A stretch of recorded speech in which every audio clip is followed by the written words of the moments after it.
உனக்கு பேரா மகா நடிக்கட்டும். ஏய், என்ன சொல்ற? மகாவா? இது ஒரு கம்பெனியோட ஆட் ஷூட். இந்த ஆட் ஷூட்ல நடிக்கிறவ ஒரு மாடல் மாதிரி இருக்க வேண்டாமா? மகாவை போய் நடிக்க சொல்ற? இல்ல திரு. திவ்யா, நான் சொல்றத கேளு. இந்த ஆட்ல எனக்கு பேரா நடிக்கிறதுக்கு நீ தான் கரெக்டான ஆளு. திரு, உன் கண்ணுக்கு நான் மாடலா தெரியலாம். ஆனா ஒரு ஆர்ட் சக்சஸ் ஆகிறதுக்கு மாடல் மட்டும் போதாது. அந்த மாடல் மக்களோட கனெக்ட் ஆகணும். அதுக்கு மகா தான் பெஸ்ட் சாய்ஸ். எஸ் திரு. மகாவோட முகம் தான் மக்களுக்கு நெருக்கமா இருக்கும். யோசிச்சு பாரு திரு. நீ யாருக்காக இந்த ஆட் பண்ற? மிடில் கிளாஸ் பீப்புளுக்காக தானே. அவங்க தானே உன் கம்பெனி கட்டி தர போற வீட்டை வாங்க போறவங்க. அவங்க தானே உன்னோட டார்கெட் ஆடியன்ஸ்.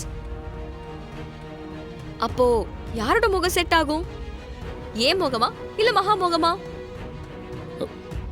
நோ நோ, நீ குழப்புற.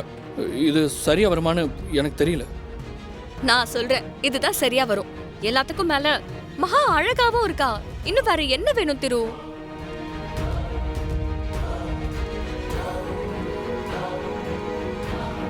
சார், இப்பதான் கேமராமேன் சொன்னாரு நீங்களும் உங்களும் நடிக்க போறீங்கன்னு. நீங்க ஓகே, ஆனா அந்த கேரக்டருக்கு இவங்க எப்படி செட் ஆவாங்கன்னு தான். சார், ஒரு சின்ன கரெக்ஷன். திரு நடிக்கிறாரு, ஆனா பேரா நான் நடிக்கல. ஓ, அப்ப நீங்க வேற மாடல் வர சொல்லிருக்கீங்களா மேடம்? மாடல் எல்லாம் இங்கதான் இருக்காங்க. மகா தான் நடிக்க போறா. மகாவா? அப்படி ஒரு மாடலா? நான் கேள்விப்பட்டது இல்லையே மேடம். யார் அவங்க? ஒரு நிமிஷம்.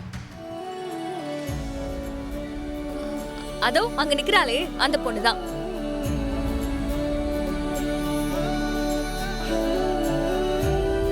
மகா, மகா,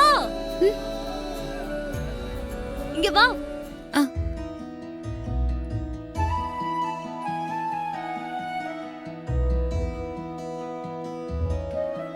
மகா, ஷூட்டிங்க்கு மாடல்ஸ் வராம இங்க நடக்கிற பிரச்சனை எல்லாம் உனக்கு தெரியும்ல? தெரியும்க்கா. நடந்தது எல்லாமே இவ்ளோ நேரம் பார்த்துட்டு தான் இருந்தேன். இப்போ திரு அந்த ஆட்ல மாடலா நடிக்க போறான். நிஜமாவாக்கா? நல்ல முடிவுக்கா. அவரு நடிச்சா கண்டிப்பா எல்லாமே நல்லபடியா நடக்கும்.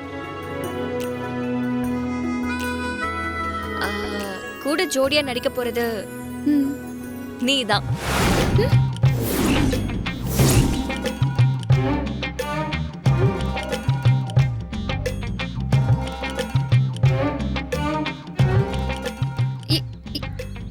என்னக்கா சொல்றீங்க? நானா?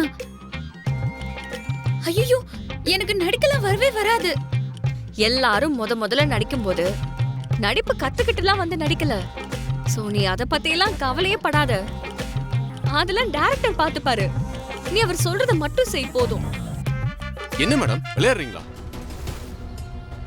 இந்த பொண்ணு பார்த்தா கிராமத்து பொண்ணு மாதிரி இருக்கா. இவ்வளவு போய் நடிக்க சொல்றீங்க?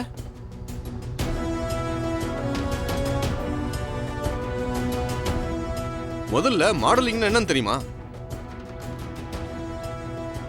இல்ல மாடலிங்கோட ஸ்பெல்லிங்காவது தெரியுமா அவளுக்கு?